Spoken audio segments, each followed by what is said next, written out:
I am Jason Abraham, the Shadow Teacher 33.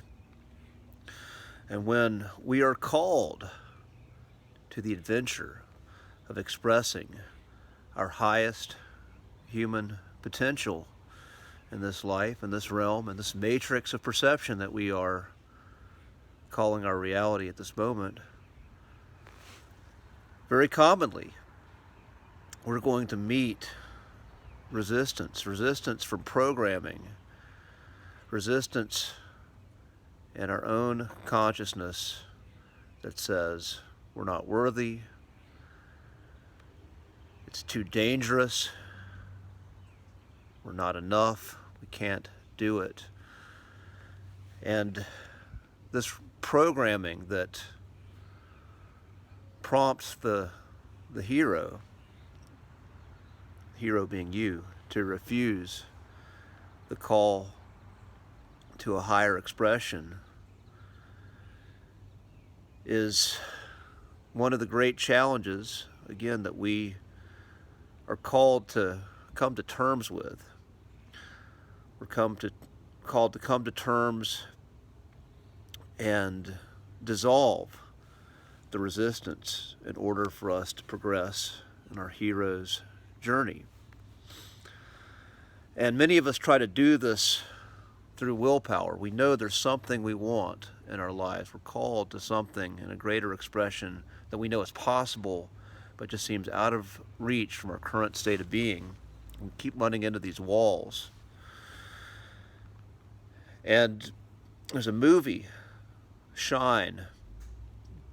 It's a movie of a concert pianist, a pianist that is gifted with this great expression through music, yet they hide their gift. Yet they are conditioned with the belief that if they shine too brightly with this gift, then their life will be in danger. And the movie ends where this particular concert pianist expresses this gift on grand stage. They have this opportunity of shining, and it takes every ounce of their will to break the unconscious programming, and they end up playing this flawless concerto. But yet, a great price comes to this. At the end, this protagonist collapses in a cold sweat and goes insane. So the price of overcoming that unconscious belief through an act of conscious will was insanity. And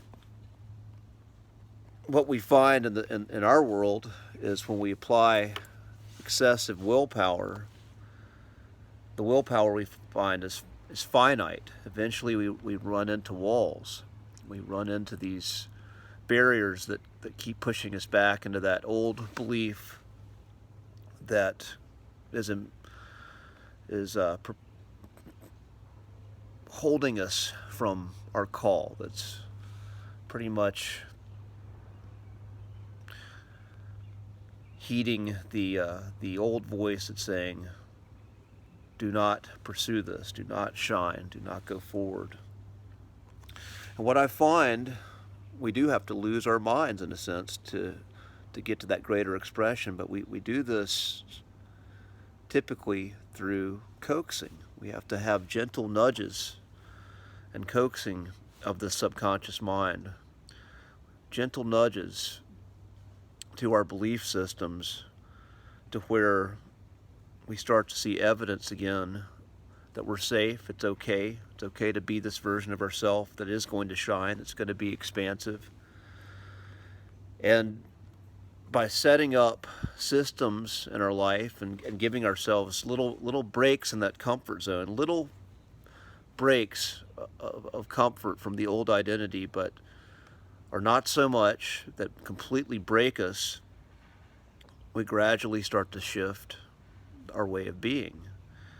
We gradually start to shift into a new identity when we make a small break in our comfort zone and create a system in our life around new behaviors, new habits that reinforce different results.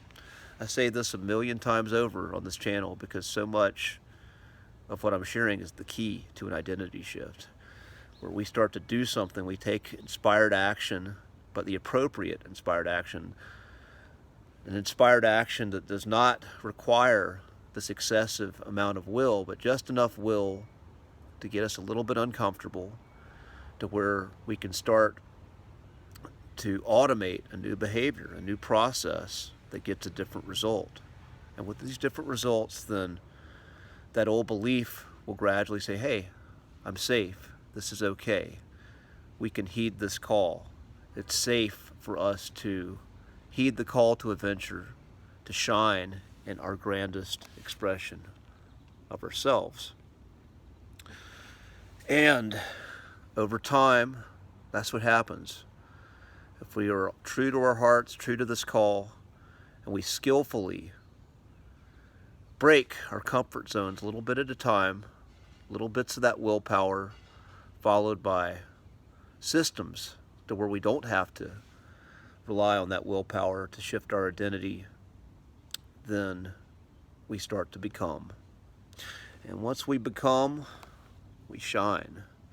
We shine and we lose our minds in the best possible way, because we become a new mind, a new identity, a new version of ourselves that is indeed worthy and knows it's worthy of shining in its greatest human potential. With that being said, be well, be strong, and I'll see you on the other side.